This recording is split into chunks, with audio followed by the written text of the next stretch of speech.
Hey everybody, Max and Brian here for IGN. The Legend of Zelda Breath of the Wild, a phenomenal game, is just shy of 4 years old, and people, unsurprisingly, are continuing to play it in exciting new ways, but this latest is probably the most impressive thing I've ever heard in relation to video games. Brian, tell me about this insane person. That's right, Max. So our friends over at Polygon ran a story today talking about this Twitch streamer named joedun, who has done a 100% zero damage run through Breath of the Wild. Zero damage. Didn't take a single hit from anything. Nothing. No fall damage, no bad guys, no fire, nothing. This has been one of the most insane video game accomplishments I think I've ever seen before. Just incredibly cool to watch. Obviously, this game's been out for a while. People have been doing all sorts of different types of runs through this game. People have done, very early on, they figured out you can run directly to Ganon and beat him up and beat the game without really having to do anything. You can basically do 100% speed runs, which is getting everything in the game. But to do a 100% zero damage run is a truly incredible feat. Keep in mind, this includes every korok seed, every shrine, every boss, every upgradable weapon, every key item, all those things to really count. And one key thing, no saving and reloading. This was a continuous playthrough. And this joedun actually, he had a few failed attempts. You want to tell us about those?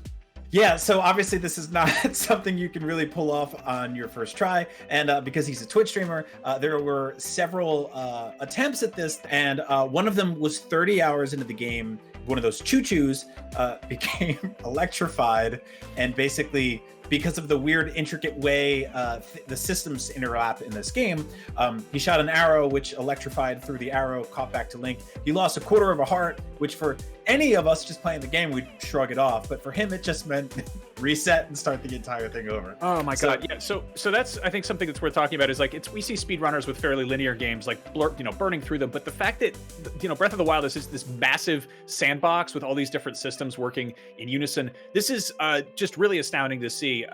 People who do a straight any percent speed run, I think the sort of top speed run right now is just shy of half an hour, which is, impressive in and of itself. And, I think 100% speed runs, they're around 18 hours. joedun did this in just shy of 32 hours, which is just mind-boggling. That's crazy to think about. I mean, if you look at how long to beat, the average playtime for a 100% playthrough of this game is 187 hours to get everything.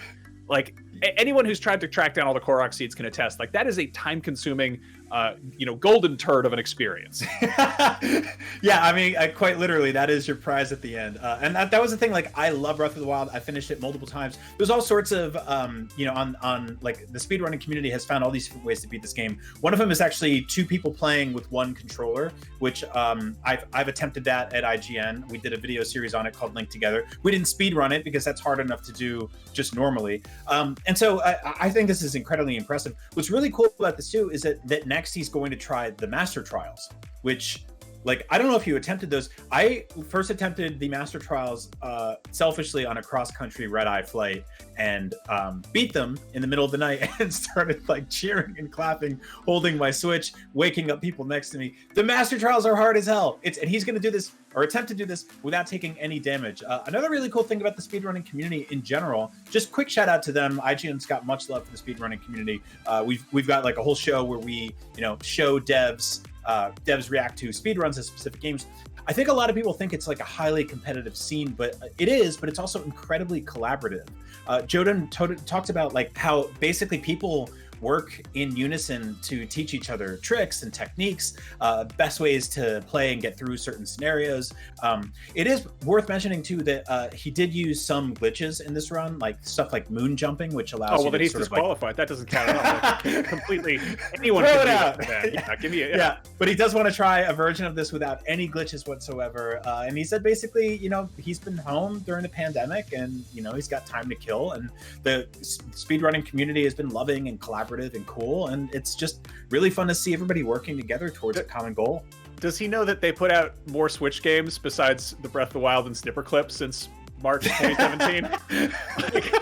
Oh man, that's so impressive. I mean, you clearly get your money's worth. If you're gonna buy one Switch game, Breath of the Wild is definitely up there, as can be sort of pointed out by how much sort of just play value there is in this. Like I remember them, talking about how like this world is basically a chemistry set, and you can come at it many different ways. I think the developers were probably like, oh, people will play it, creatively. I don't know if they anticipated people doing this. Like this is this is adding your own, modifiers to be like, well, if I take a quarter of a hit from an electrified choo-choo, well, that's it for me. I'm out of here.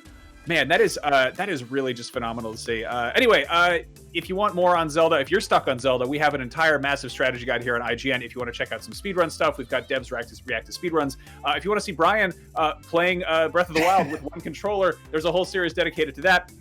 But if you want to see somebody beating Breath of the Wild 100% in 32 hours with 0 damage, go check out joedun and go read the interview over on Polygon. It's nice to see people doing this kind of stuff. I think it's cool to see, that some people are really being cooped up to really impressive new extremes. Anyway, for everything Zelda, video games, and just really weird dedications of fans, keep it right here on IGN.